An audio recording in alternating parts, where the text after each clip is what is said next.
GMB Pros, welcome, welcome. Thank you again for your support. Thank you, those that are watching the replay. We appreciate everyone and everyone's support. We have another great guest here, Mr. Jonathan, in how to become omnipresent, right? With content and SEO, maybe a little automation. We were talking a little bit earlier before we came on live. But again, guys, remember the goal of GMB Pros is we want to bring two things to the table.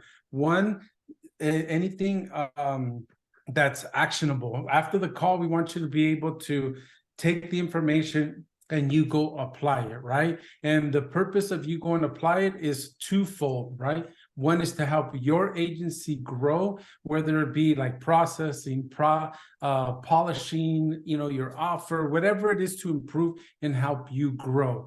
And then the second thing is to help your clients grow, help your retention. We always want to have those two things in mind when we are, here with GMB Pros, and we ask our instructors, hey, give something where we can get our people, our team, our family to act for two things: help the agency or their clients to grow. So, Jonathan, for those that don't know you, my friend, I see you have many years in that beard there. Yeah, I see. Yes, How just a long little has that been? experience there. It's Yeah, about 5 years. 5 years. Nice, nice. I like it. A Thank you. motorcycle enthusiast, I take I it. am, yeah. Hard to figure out from my wall decor, right? I love it. Yeah, I'm a rider myself. I'm a rider Awesome. myself. My son is now as well.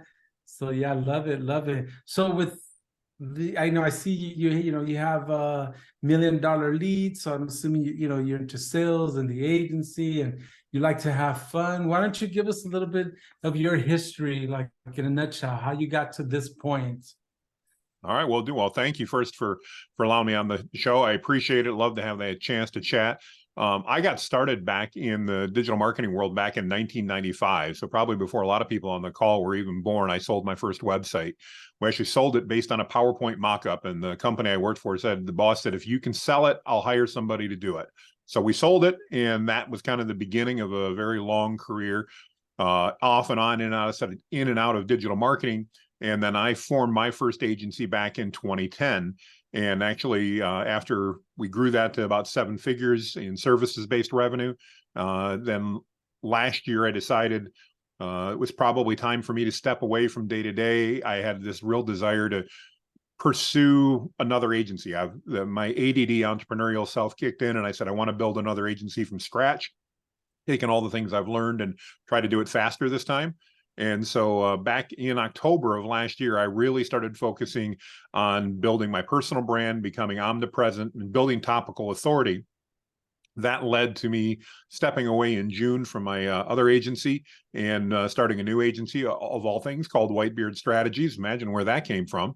And we now focus on helping our clients do exactly what you're talking about, is creating that topical authority to develop omnipresence, to make sure that Google and their customers are seeing them as the experts in the niche. And obviously, we all know when that happens, that creates more inbound leads, and that's good for business.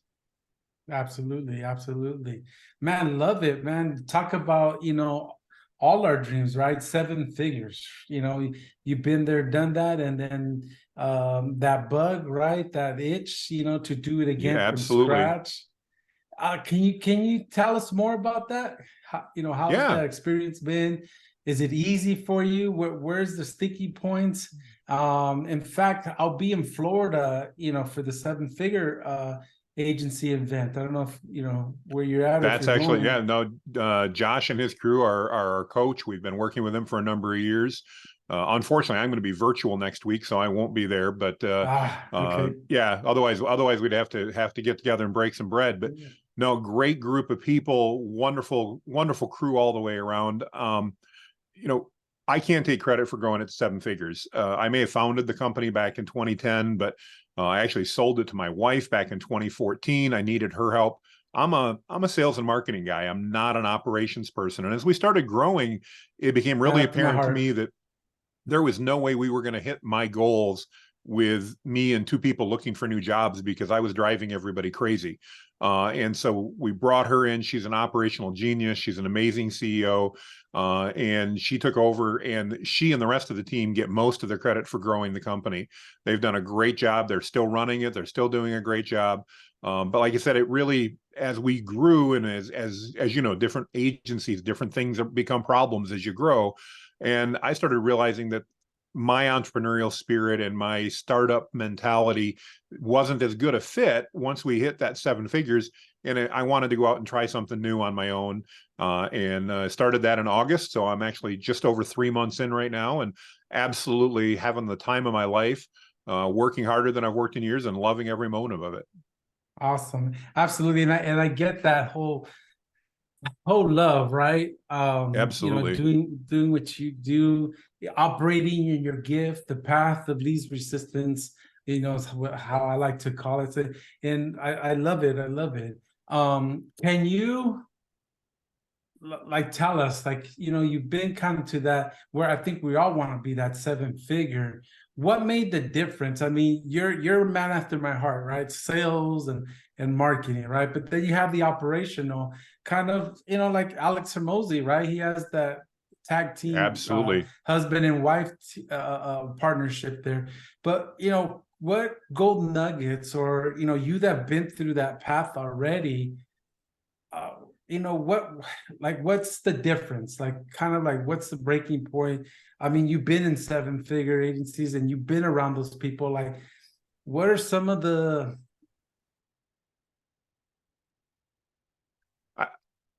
I think some of the biggest ones, it looks like you may have froze there, Alfredo, so I'll jump in. I think one of the biggest things that, probably really I learned along the way was that you just have to be committed to your goals and your dreams.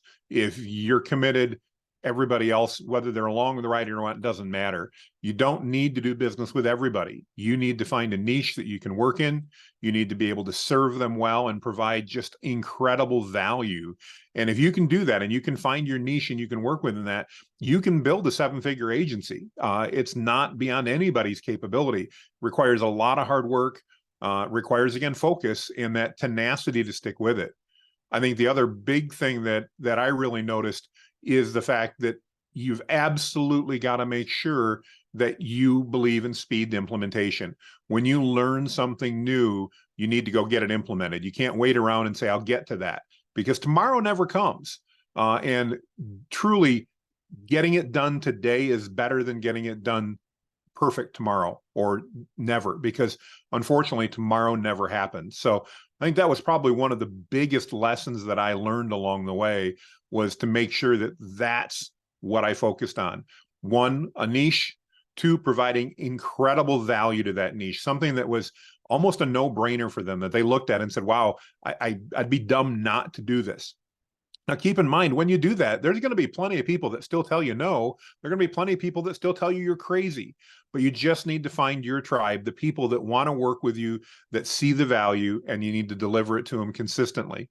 And then that last part is, again, like I mentioned, it's that speed implementation, making sure that when you learn a new tactic, and I've done a lot of that through the coaches I've worked with, certainly 7-figure agency has been an amazing resource and an amazing group, mentors and everybody else there. When I learn something new, we need to implement it right away. So those, I don't know, Alfredo, if that makes sense. I think we lost you there for just a moment, but hopefully I talked over that well enough and answered the questions along the way. But again, just in summary, I think having a niche, serving it well with passion, making sure you're delivering incredible value, and then when you learn something new, focusing on that speed implementation and getting it done quickly, not down the road. Looks like, Harry, can we unmute Alfredo? It looks like he's still muted and may not be able to unmute himself. The joys of going live. I love it. That's all right. We'll play with it. So, guys, in my area, I thought I would never say this, but in my area, there's Wi-Fi, or not Wi-Fi, internet, fiber optic is what I really want to say, issues. So I think that's what's going on with me. So I'm glad I gave other people hosts, but now I couldn't unmute myself. But yeah, Jonathan, I caught the end of that a little bit, and I appreciate that, and that is so true as far as what I caught there at the end is fast implementation is Yeah. when you learn something new. Very, very, very true. So now, as far as like the topic of today, right? Being omnipresent, right? Yep. That perfect balance of topical, I think that's a keyword, content, and Yes. SEO. Can you help us with that? What your knowledge? Absolutely. Mhm. Yeah, so I really see omnipresence and topical authority as being very closely related, but kind of like brother and sister, so to speak. In other words, being omnipresent to me, and I know everybody has different definitions, it really means that you're in front of your audience no matter what platforms they're on, and that they're seeing you on a regular basis. So, in my case, I work with a lot of other agencies and a lot of other business people, most of whom are, believe it or not on TikTok. Not that TikTok is a bad platform, but most of the people that I'm working with are on Facebook and Instagram and LinkedIn. So those are the platforms that I focus on to make sure that my content is visible and is frequent and consistent and on topic. Then the other part of that's topical authority. And I think that's something that is often misunderstood. And in my mind, has been so incredibly valuable in my journey, because once I started developing the topical authority and combined that with that omnipresence and made sure that I was available, I found out that not only did the audience that I was reaching out like what I was saying and like what they were hearing, but also Google found that I was an expert in that area, and they considered me an expert because I had so much content and answered the same questions that they wanted me to answer. So when we're going out and let's just pick a broad topic of digital marketing. When I go to Google and query Google, Google will give me the data and actually tell me what questions and what topics that I should answer in order to be seen as an expert. And then when I methodically go out and do that, and as you know, and others know, I've leveraged AI as to assist in that process. That means that we can create great, helpful content that resonates with our audience, and also tells Google that we're answering the questions they want to have answered. So as you're making both parties happy, automatically you're going to get more visits. You're going to get more views and eyeballs from the people that want to do business with you and that you want to do business with. And that's what drives success and ultimately brings that revenue in and allows you to grow your business. Because we can all go anywhere in the country and probably for $49 nowadays buy 10,000 website visitors. That doesn't do us any good if those 10,000 visitors are never planning on doing business with me. I'd far rather have 100 visitors and 100 eyeballs on my video of people that were in my target audience and people that were interested in what I was talking about, because I might be able to close 5 or 10 of them. And that's how I grow my business. So that's what, again, kind of how I see Alfredo with the topical authority and the omnipresence mixing. Does that answer your question?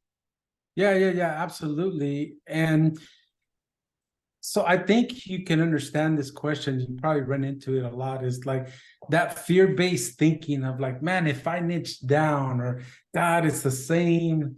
Like, can you first of all, talk to us about how to change that mindset and what it actually looks like when you do that breakthrough, and what it looks like on the other side. Right? Yeah, I'd be happy to, because I went through it myself. We had built up the original agency back in 2019, like I said, up to 7 figures. Going into COVID in 2020, we continued to grow the agency. We were very blessed. Things went well, but we realized we were working our tails off, and we just didn't know how much harder we could work to really scale our agency at that point. And at that point, we were not niched. We were general. We were working with anybody that could fog a mirror and would give us money. And while business was good, it was very cyclical as well. In other words, it was feast or famine. And that was a really hard way to build a business sustainably. When we decided to niche down, and that really was a large result of 7-figure agency and the things we learned from them, when we decided to niche down, we found out, first of all, you're right, Alfredo, it was a really hard, scary decision to make, because I'm taking this revenue that, was coming in, and opportunities that were coming, and going, I'm not going to work with you, Alfredo. I'm not going to pursue this opportunity because you're not in our niche anymore. And as a sales guy, that's hard. It's really hard to look at an opportunity. Somebody wants to pay you cash and go, now we're not really going to pursue this. So we transitioned, and it took us about 1.5 years to transition from what I would call a legacy generalist agency into a niche specific agency. And even to this day, my original agency still has, just going over some things with their management team, because I do some consulting with them yet. They still have, I believe it is 8 what I would call legacy clients. They've got a lot more niche-based clients now. And all those legacy clients have moved over to their niche-based plans to make it easy on the team. And the one thing I would have never guessed walking into this was twofold. One, I would have never guessed this was better for our team. And it really, really was, because the team didn't have to start over with every new client and wonder, what are we going to do? Boy, if I'm working with you today, I got to do this. And I'm going to work with Harry this afternoon, and I got to do something different. And I'm going to work with Mary tomorrow, and that's something totally different yet. While I maybe thrived on that as somebody with ADD and everything else, that's not what our team thrived on. They thrived on that repeatable consistency.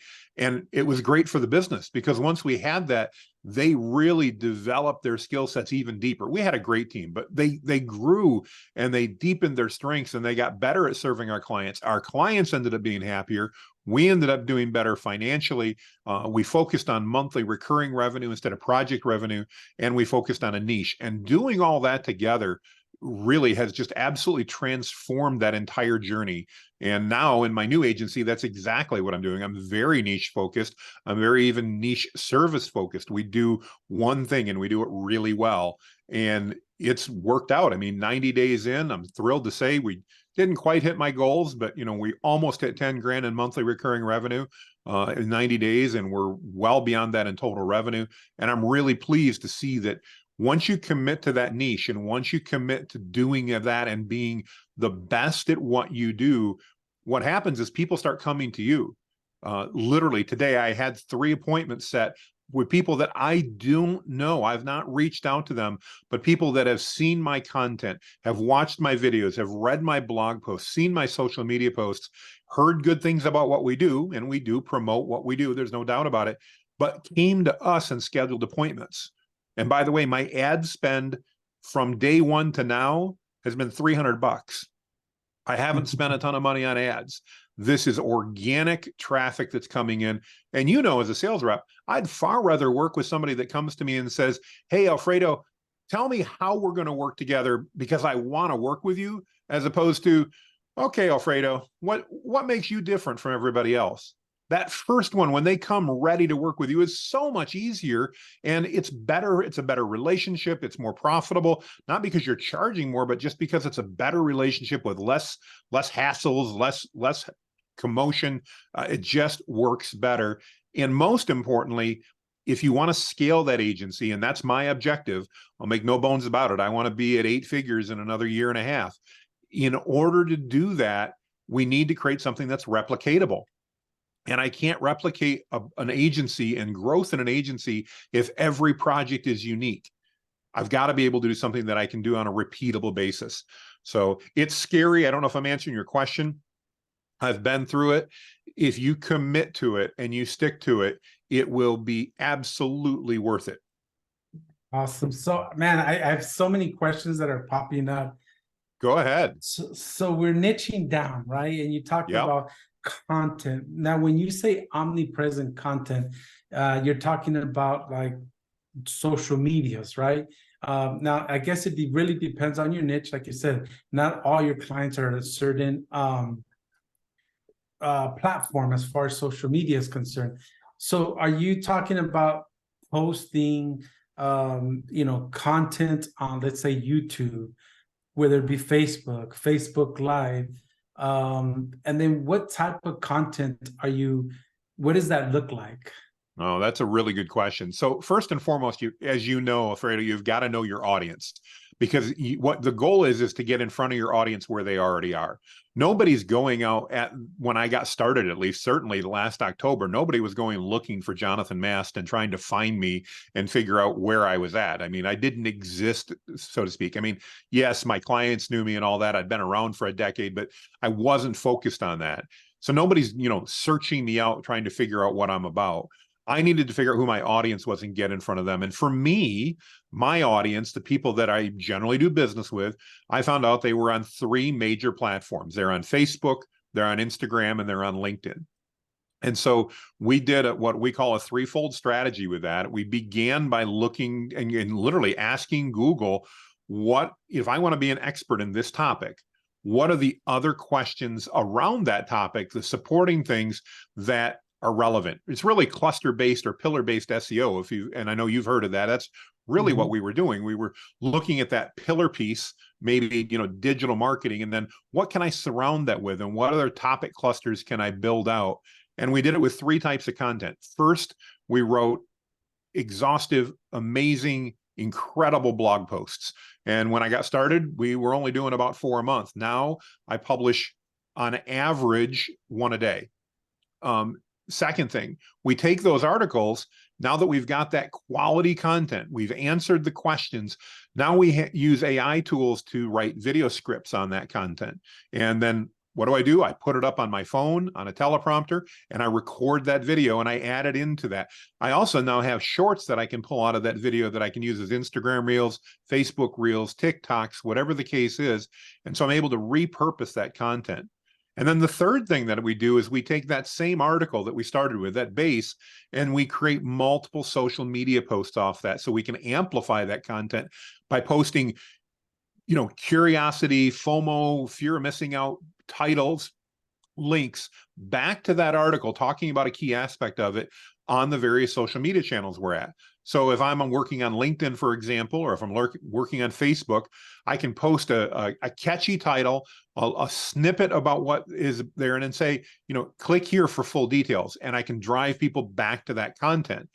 When I write that content well, as you know, Alfredo, being in the SEO world, when I lay that article out well and I've got it's helpful to them. In other words, it's not about me, but it's helpful to them. I'm sharing value. People engage with that. They engage with the article, they engage with the video, and the social media pulls that in. Ironically, it's not just social media content, though. It's social media is where I hook it. I'm a terrible fisherman, but that's my lake where I'm trying to hook people. And, you've got to get something that's good, that gets their attention, because there's a lot going on, and I'm not a pretty woman, so they're not paying attention to me for that reason. Got to get good content. And when you deliver good quality content consistently, the area that social will help you in is that all those platforms I mentioned, whether it's Facebook, Instagram, TikTok, LinkedIn, you name it, Threads, I don't care, they all want to keep people on the platform. So if you can become a creator that's creating consistent, topically relevant content that's helpful to your audience, and you do that consistently, in my case, that's a daily video. Like I said, it's a daily blog post, that's multiple social media posts. Guess what the platform does? It learns the people that are already going to be interested in my content, because it tries and it does tests. It's sending Alfredo, I'm going to send you Jonathan's content. Did you like it? Nope, you didn't like it. Let me send it to Harry. See if Harry likes it. Oh, Harry liked it. Now, who are Harry's friends and who are the other people like Harry? Because now let's try some of them and see it. And then, you know what? Alfredo is one of Harry's friends. He didn't like the other. Let me send him this one. And all that's happening in the background to create that attention, to keep people on the platform, and they're using my content. But here's the benefit. I want to be used, because the more I get used by those platforms, the more eyeballs I get, the more I can increase my credibility, the more I can build my brand, and the more I can build my topical authority, which then drives people to me, which creates leads and lets me grow my business. So sorry, that's probably a long answer, but that's how we look at it. That was beautiful. And if we look now, if you rewatch this, guys, Jonathan literally laid out his whole process. Starts with his blogs, takes that blogs, converts it into a video, takes that video and converts it into shorts, and those shorts, he spreads it out. Like, we don't have to reinvent the wheel, right? You know what your niche is, you know what your audience, that you're focused. And absolutely, he mentioned one thing here. I heard keyword research clusters. There's your topics right there. You take each one of those, you write about them, and then there's your videos. Yes, Right? and that's exactly it, Alfredo. Exactly. And it's so easy to create content then, because I'm not trying to think of what I have to do new today. I'm literally just looking at that keyword data and those topical data. And if you haven't done it, whether you want to use ChatGPT or Claude or Bard, they'll give you that information. I'm not a big fan of Bard overall, but I got to tell you, when it comes to that type of research, it's amazing. You can go in and you can ask, and it's going to use Google's keyword data, and it's going to tell you, I ran a report yesterday. Here's 90 different questions that people are asking in your niche. That's 90 articles. That's at least 90 videos, if not more. And that's, I averaged 3 social media posts per course. That's 270 social media posts. That was in 15 minutes worth of research. Now I've got that all laid out. And as we all know, if you want to be successful, if you want to get it, let's say we're going to go on a trip together. We're not going to go on a trip together, Alfredo, without a map, knowing what our destination is. And once we've picked that destination, we have to have a map to get there. And this topical authority gives you that map. We even call it a topical authority map, because now I've got 90 questions and topics to talk about. I've got 90 plus articles to write. I've got 90 plus videos to create. By the way, it's easy to do when you've got a script in front of you. And I've got nearly 300 social media posts.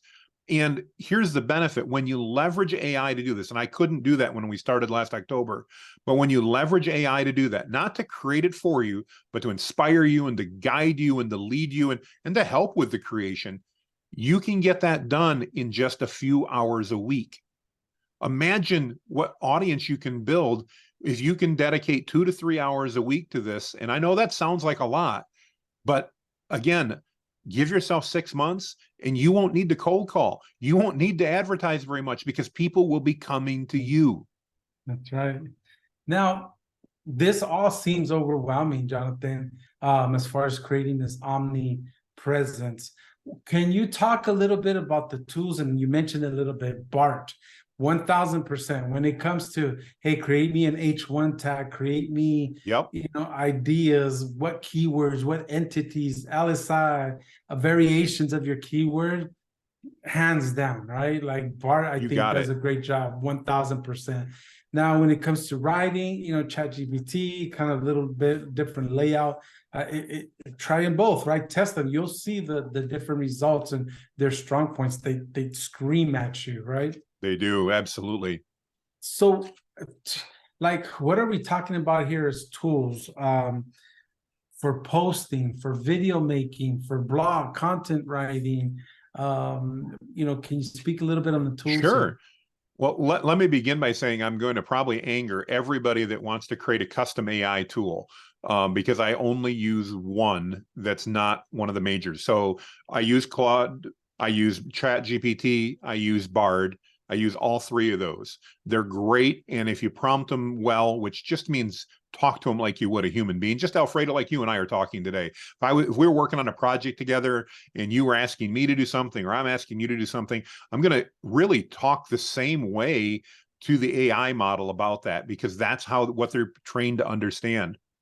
So I use those 3 tools. I have a paid version of ChatGPT, which I think is well worth it. And I have a paid version of Bard only because we use G Suite at our company for all our email and everything else. So I get that. I don't use a paid version of anything else. Those are really the 3 major tools. And with that, if I add Midjourney into that for image creation, I can really create all the content that I need without spending another penny on anything. Now, I do pay for a teleprompter software on my phone. I use BigView. I don't make any money off it. It's what, $49 a year or something. So I spend that. But overall, I don't spend a lot of money. I don't invest in tons of things. I'm not buying every new AI tool that comes out. I've tried a number of them. Fortunately, having my my topical authority, not to pat myself on the back, but I get a lot of people now coming to me saying, Jonathan, will you try this out? And will you tell your people in your group about this? Most of the time it's like, yeah, I'll try it out. And then it's like, I'm sorry, I'm not going to say anything about it because, no offense, but it sucks. And I'm not going to promote it. And if you want to get started in this, again, you don't need to spend a lot of money. You don't even need paid versions of ChatGPT and Bard. You can start literally with their free versions.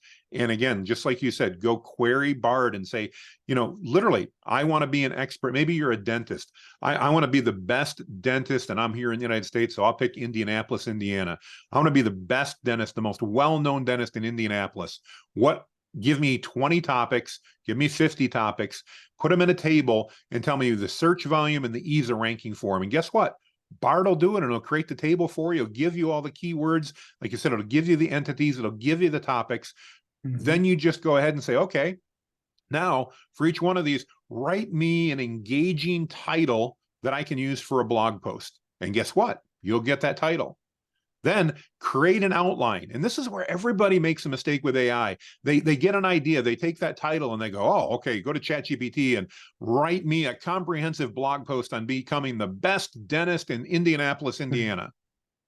And Bard spits out 300-400 words, or ChatGPT spits out 300-400 words, and it's a rotten article. But if you start by saying, first, write me the title. Oh, by the way, always tell it who your audience is. And then you say, now create me a comprehensive outline of this article. And now you go back and you write each section of that outline as a separate prompt. And yes, I know everybody's screaming, but Jonathan, that's not easy. You don't get anywhere by easy. It's easier because if you tried to do this a year ago, you know how hard it was to write a really good article, maybe once a day. Now I can flesh that out, and I can go through that, and I can put out 12 to 15 articles a day and still get work done because I can use AI to help in that process. But don't try to take the shortcut and go, it's not any good unless I just put it up right away. Absolutely. Now, so Jonathan, you gave us, and guys, if we pay attention, like to what Jonathan said, like, man, what are the prompts? Re-listen to this, guys, and just exactly what Jonathan said as far as, hey, what's a catchy title? Literally, that is your prompt right there. Hey, what is, a good outline for this? Hey, this is the niche I'm writing for. Can you write me an outline? That's your prompt right there. And take it bit by bit by bit by bit. So, rewatch this. So I want to leverage this a little bit because you talked about social media, Facebook. And we all know that Mr. Jeff is the king, right? He's in that Facebook. So how, in your niche, how would you find your groups in LinkedIn, in Facebook? Can you use your personal page without a groups to leverage it? Or do you want to create a groups? So I know there's multiple questions. So one is, how do you find your groups? Do you need a group? Can you just use your personal page? So yeah, Facebook, as you know, recently updated it, and Jeff could probably even tell us more, but recently updated it so you don't need to have a professional or a business page anymore to run ads and to do a lot of the things you did. So I'm set up on Facebook, for example, my personal page, I'm a creator. I don't know what that means, but that's what they label me. And now I have the ability to run ads to things, and I really get to act like I'm a business more than anything else. And that's great. Do you need to have groups? No, you don't need to, but I recommend it be part of your plan because it will absolutely help. So I began by joining other groups of like-minded people. And, that's originally how I met William and how I met you and all that. I engaged in groups with like-minded people. Then as I got more and more established, I began to set up my own group. And I worked more than anything else to add tons of value. And I'm going to probably upset some people with my next statement, so plug your ears. But in my groups, I don't sell, period. We provide value in our groups. That's what we do. Wait a minute. So you didn't go into William's group, or even Jeff, he didn't go into William's group and try to sell us reviews or verifications? Not once. Never. Now, if you're late, I know Christine was late, but if you listen to the beginning of this, Jonathan has a 7-figure agency, and you heard what he said. We all know Jeff. He's constantly giving stuff away. You don't go in to sell, you go in to answer questions and to help and to give and to give and to give. If you give, people will feel a reciprocal obligation to do business with you, to connect with you, to help you out. It just happened in the chat. I'm happen to pay attention to the chat, and I'd mentioned my Facebook group. Jeff, thank you for asking in the group, what's the link to the group?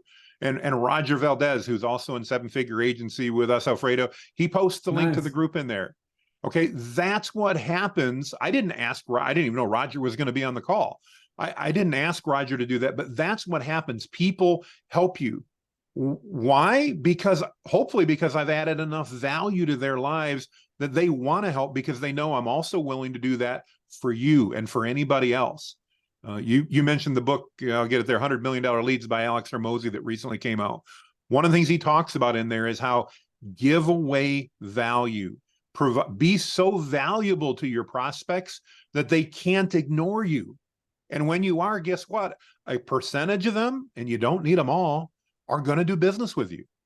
My AI group, is, for example, has got over 7,500 people in it. I don't do business with 7,500 people. I don't even sell in that group. The most I'll do is promote a webinar. But you know what? I've probably got 2 or 3% of them that are my clients.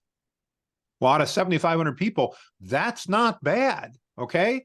And again, it's not because I went out and said, Alfredo, let me talk to you about what I can do for you. No, I just added value, and they came to me and said, now, do I occasionally post things that are self-promoting? Absolutely. But I don't try to sell stuff.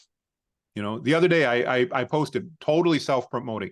I said, hey, I'm so excited today. We just delivered 15 blog posts, 5 video scripts, and 30 social media posts to a client. And we did it for less than 1/10 of what we would have had to charge a year ago. I'm geeked. Yeah, I was. And was that meant to hook somebody? Darn straight. But I didn't say, call me. I didn't say, message me. I didn't say, you got to, you know, it's only available for a limited time. I just posted that. And over 3 days, guess how many appointments I booked with it? May not impress anybody. It impressed me. I booked 4 appointments off that one post in 3 days. People that saw it and said, just like you, Alfredo, said, wow, I want to talk to you about that. I didn't have to ask them to come to me. Those people that were interested reached out organically, and they messaged me and like, how do I get to do this? How can you do this for me? Well, let's schedule a call and let's see if I can. Not, oh, let me tell you all about my product and here's what it costs. No, let's schedule a call and see if I can, because you know what? When Jeff reaches out to me, unless I know Jeff really well, and I didn't know any of these people, I don't know if I'm a good fit. And remember, Alfredo, you're a sales guy like I am. The last thing somebody wants to do in that sales process is feel like they're getting chased. The moment you start chasing, they start going, whoa, no, never mind. I'm not interested. But if you're not chasing and you're like, you know, I'd love to chat with you, Alfredo, but I don't know if I can help you. They're like, well, dang, salespeople don't say stuff like that. I guess I want to talk to him. And that process, it builds credibility. Again, combined with that omnipresence, combined with that topical authority. And like I said earlier, I may not get 10,000 people watching my videos. In fact, I've only got a couple that I've ever had that many. But I do get regular and consistent every single week people reaching out and connecting with me and asking to talk to me that are interested in already doing business with me. So a couple of questions here, if you can tell me more about this. So one, I'm new to the niche, man. I don't know how to answer, but I know I want to get into this niche. They get into these groups, right? You know, Herman asked a question, Christy asked a question.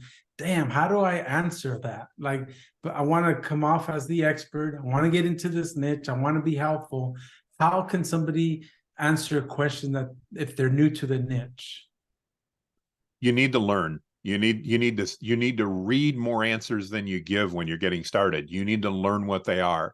You need to again, don't try to be the first person to answer every question unless you know that you know the answer. If Jeff and I are both in a Facebook group and somebody asks a question about Facebook, I may answer it, but chances are Jeff's got better information than I do about it. So that's great. I'm fine with that. And if it's about topical authority or omnipresence, I'm going to guess Jeff's probably going to let me answer it because he knows that's an area that I've got a lot of experience in. And if I can treat him with the same respect I hope to be treated from and not try to jump on top of him, go, actually, you know, Jeff had a point, but he messed that all up. Let me set you straight. Now all of a sudden I'm becoming a competitor to Jeff and somebody he doesn't want around. If on the other hand, I work in collaboration with him, and that doesn't mean I have to partner with him or anything else, but I just treat him with respect. You know, when you're in a group like that and you see people you want to connect with, go start following them, comment on their posts occasionally, like their posts occasionally, help their engagement. I don't care if you don't want the freebie they're giving away. Put your name on it and say, that would be great. Help the algorithm see, wow, they're getting a lot more stuff. When you do that consistently, by the way, that's not doing it twice and then going, hey, Jeff, can I have a call with you? I want to sell you something. No, that's not going to work. Add value. Just what we were talking about a minute ago, Alfredo. Add value. And when you add value to their life, you'll resonate with people and they'll want to talk to you. Absolutely. And then, so, I mean, you had pretty good success. I think, you know, depends what group, how we got here, guys, right? So like for me, I met William through another group, right? The marketing vault. So, you know, depends where you come from. You know, I think the first 10,000 is quick. And you hear this whole thing about niching, and I agree with you. How does one, like, man, in 3 months, that's life-changing, I think, for some of us in here. And for others, you know, that'll add to the bottom line, right? So how Absolutely. in 3 months, starting from scratch, like on one niche, how do we fast track that? That's a good question. I think, you know, I've been blessed with success, but I haven't done anything compared to what some others in the industry have. So, you know, I'm not, you know, some dynamo here that's got it all figured out. But the parts that have always worked for me, and they've worked for me my entire life, have been to, one, stay committed to what you make a decision and stay committed to it. Two, don't listen to everybody else. And I don't mean that by saying you shouldn't listen, because I did a quick pivot in August. I started off August 1st by focusing on one niche. And I found out in the first 2 weeks that niche, that group, happened to be managed IT services providers. While they were very interested in what I had to sell, they weren't in a spot to make quick decisions. And while that was happening, the second 2 weeks of August, all of a sudden I had all these agency owners reaching out going, Jonathan, I see all the stuff you're doing. Can you do it for me? And so I was smart enough to go, okay, my product, my service is here and it's working great, but maybe the niche I picked, I've got to pivot real quick because I've got this huge group that's begging me to work with them. And I've got this other group that says they're interested, but they're not willing to give me any money. I could have focused just on that niche and probably still not be doing very well. But I was able to pivot quickly. And so I know I'm probably sounding like I'm talking out of both sides of my mouth, and I don't mean to. I was committed to building a new agency. I was committed to building a new agency, helping people build topical authority and develop omnipresence. That has never changed. Now, I've had people that have told me I'm plumb crazy to do it. You can't do that if you're not building websites. You can't do that if you're not selling ads. You can't do that if you're not selling SEO services. I don't sell any of those. What I do is I sell the fact that I will help you become a topical authority and build that omnipresence. And oh, by the way, in the process, you're going to create some good SEO and you're going to create some things, but I'm not the expert there. I don't even try to be, because there are many experts that know a lot more about that than I do. What I know is if I stay in my lane and I do it well and I serve my clients and I stay dedicated to that, each month my business continues to build. And each month I get more and more people coming to me. And that's why I think it's so important to stay committed to that niche. Be willing to pivot slightly. And again, I pivoted who my audience was, but I didn't pivot what I was doing or how I was doing it or the value that I was bringing. Does that make sense? Yeah, absolutely. Absolutely. And I hope it's resonating and people are getting the aha moments, and that's one of our goals, right? Is to, I didn't think about that, or okay, now I understand it, or stay plugged in, right? And as we go along in your journey, it becomes more clear, right? I just see a Absolutely. lot of people spinning their wheels. So a couple of things, and I'm going to open it up, guys. I know we're coming up towards the end of our time with Jonathan. I want to respect his time. Harry, if anybody has a question or specific to your niche or your situation or where you're at, or if you want to add your 2 cents, I know we have Roger in here, like what some of you can add to this, please raise your hand and Harry will unmute you. We'll get those questions answered. But a couple questions while people get brave and ask about their situation. Is there a bad niche? Probably. I'm sure you could pick a niche and then get into it and find out it wasn't going to work. I think picking a niche is a lot like hiring employees. I don't want to be slow, but be purposeful about picking that niche. Don't be willy-nilly about it. Be purposeful about hiring your employees and be quick to fire. And I know that sounds terrible, but if your gut's telling you that somebody's not working out, and I brought Alfredo on, and Alfredo convinced me he was amazing. Of course, Alfredo would be, but I'm going to pick on him. And I get a gut feeling 4 weeks in that this just ain't working out. Don't try to fix it. Move on. If you pick a niche, you've spent time doing it, and you found out you made a mistake, move on. At the same point, don't be too quick. And again, I know I'm sounding like I'm double speaking here, but the first 3 months or so you're doing it, don't expect this waterfall of leads to come flowing in just because you said and put your stake in the ground and said, all right, I work with roofing companies, because none of those roofing companies know who you are. You've got to give it. If you believe in that niche and that niche is big enough, you've done your research and there's enough business in that niche, you've got to give it a year before you pivot. Because Awesome. if you don't, you're going to fail, plain and simple. So I know I'm probably sounding like I'm trying to be two-faced, and I'm really not. You've got to trust your gut. You've got to know what's going on, but don't stick with a dying ship. If the ship's going down and you know it's going down, don't stick with it. But if pick a great example. I know at least 20 successful agencies in the HVAC niche that focus on heating, ventilation, air conditioning. At least 20 of them that focus on that. They all are doing really well. I also know plenty of people that try that niche and go, oh, that niche sucks. I can't make any money at it. Well, these other 20 agencies, some of them are massive. One of them is doing over $600,000 a month in that niche. Nowhere near where I'm at, but that niche is massive.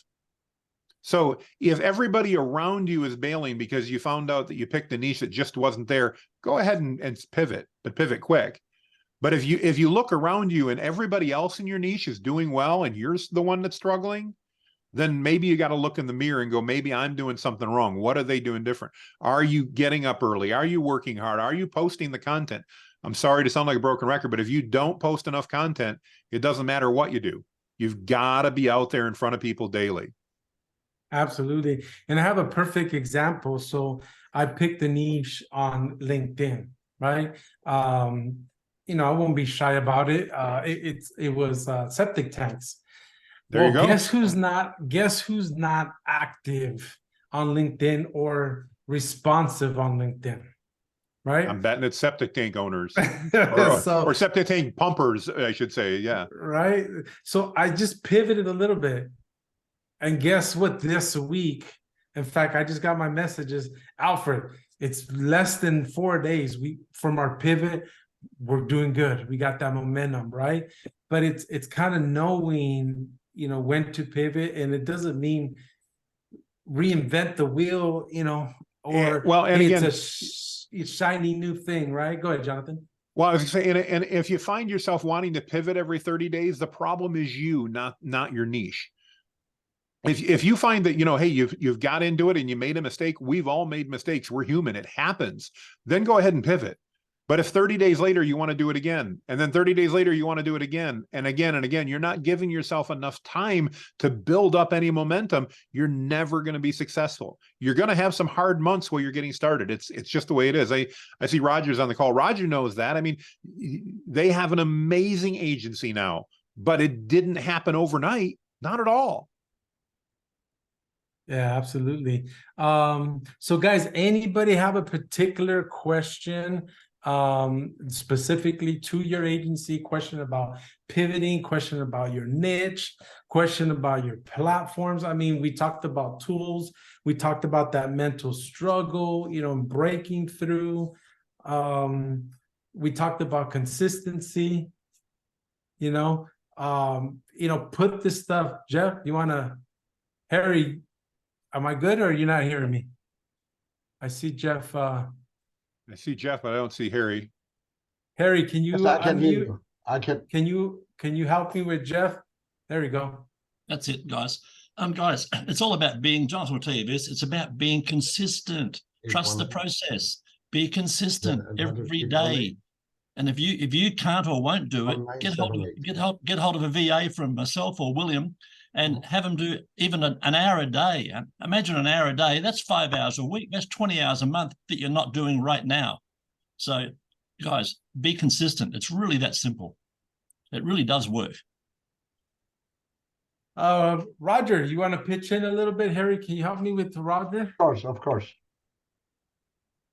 All right, guys. doing, man? Happy to be here. By the way, I saw the post. Yeah. William sent me the email. So I jumped on. I saw my buddy Jonathan. So I was like, "Ooh, I got to check this out."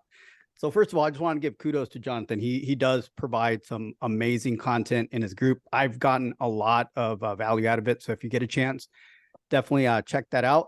I did hear something that maybe hopefully I can add some value to this group. I took a lot from today's call.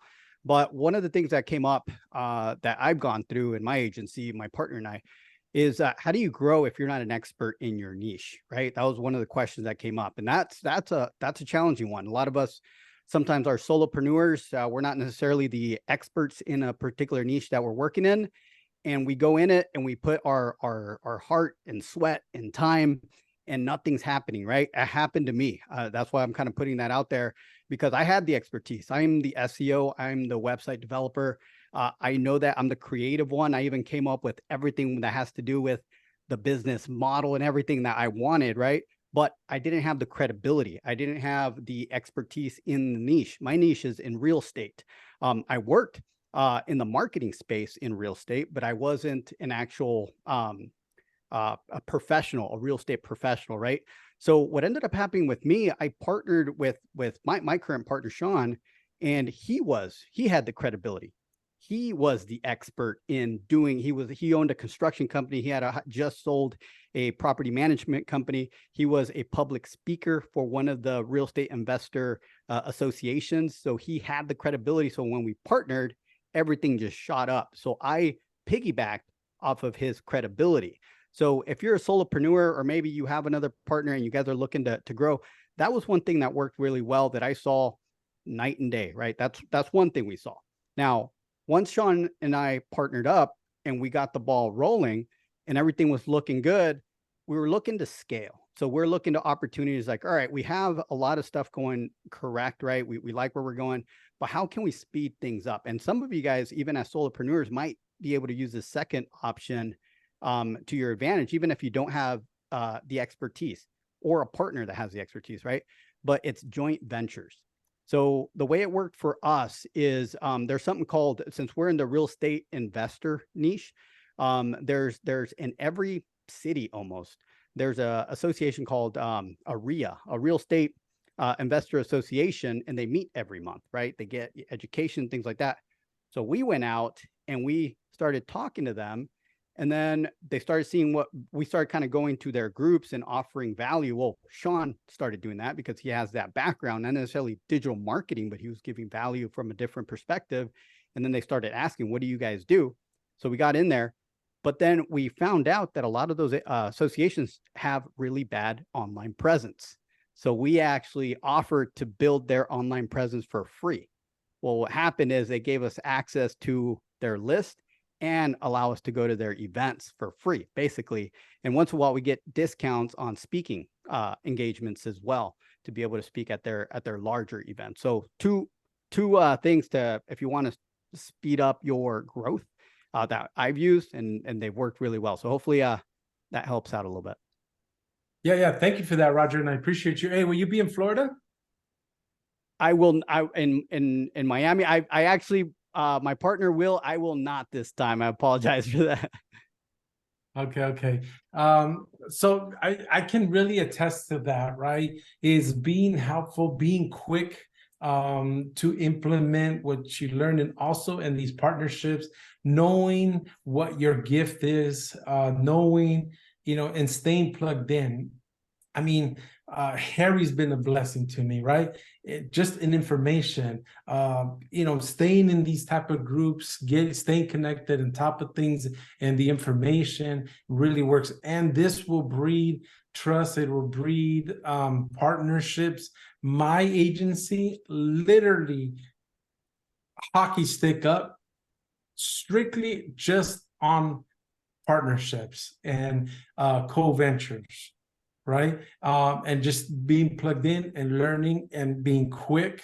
Right. My partnership with William, my partnership with the people that are in the GMB pros have really helped me tremendously, guys. So stay plugged in, quick to action. And, this whole niche thing, guys, there's a thing to this. It's a long game, right? It can be. You heard Jonathan where he's at in 3 months. But, staying consistent, having confidence, knowing your process, knowing your offer, right? These are kind of the things I covered, like in my 12, have like a 12-step things, like what I went through that made a difference for me and growing my agency, the confidence, the offer, being world-class at what you do, right? Knowing that. And there's a few more steps. So I want to appreciate Roger and what, you pitched in for today. Jonathan, I appreciate you guys. This is definitely a rewatcher and a note taker, because Jonathan gave the steps of omnipresent, knowing where your customers are, and Jeff repeated it, being consistent. And you don't have to bust your brain to like what to talk about. You have a website, you have a blog, and I've said this before, guys, no matter what you're doing, if you're doing ads, what do you got to do? Keyword research. If you're doing a website, what do you got to do? Keyword research. YouTube, everything starts with keywords, right? So you have your niche, you have your website, do your keyword research, get your ideas, get those clusters, get an outline of ideas. You heard Jonathan, get 50, 90 ideas, make an outline, throw it on your blog. You're going to have to put blogs on there anyways, right? Take that blog, cut it up, make it a video on YouTube, make it go live on, LinkedIn. Right now, this Zoom is live on Facebook, right? The replays are going to go happen, but you guys know exactly like what we're teaching on. Like you don't have to bust your brain. Just start from the beginning, keyword research stuff for your website, and re-listen to the Zoom call. Jonathan breaks it down, right? All with free tools, right? Essentially, or pennies tools. Guys, we're coming up to 60 minutes. Jonathan, before we go, fun fact about you that nobody knows. Fun fact about me that nobody knows. For a very short period of my life, I thought it would be fun to sell cars. It wasn't. Not at all. I tried it for 90 days and realized that not only did I not want to sell them, I didn't ever want to buy another one as long as I lived. So, yeah, just a quick one of those failures in life. I was committed, and then I realized I'd made a terrible decision, and I got out of it quick. Awesome. Talk about pivoting, right? There you go. Yeah. So, guys, I appreciate you, Jonathan. Jonathan, how can the family, those catching the replay, those in the group, where can they find your YouTube channel? Can you put it in the chat? Where can we follow you? The easiest thing in the world to do is, my name's Jonathan Mast. Just go to jonathanmast.com. That's JONATHANMAST.com. All my links are there to my agency, to my channels, everything else. You can connect with me. And if you have questions, reach out. I'm here to add value. I think Roger and Jeff will both attest to that as well. Alfred, I'm here to add value. Reach out. I'd love to chat. Beautiful, guys. Those that are watching the replay, go show Jonathan some support. Go show him, follow him, like him. One spot, right? Jonathan.com. He has all his links there. With that being said, guys, tomorrow I'll be on. I'll do my sales, my 12 steps of what I found that helped me grow. So tune in tomorrow. And guys, with that being said, much love and much success, and I'll see you on the next one. Thanks, everybody.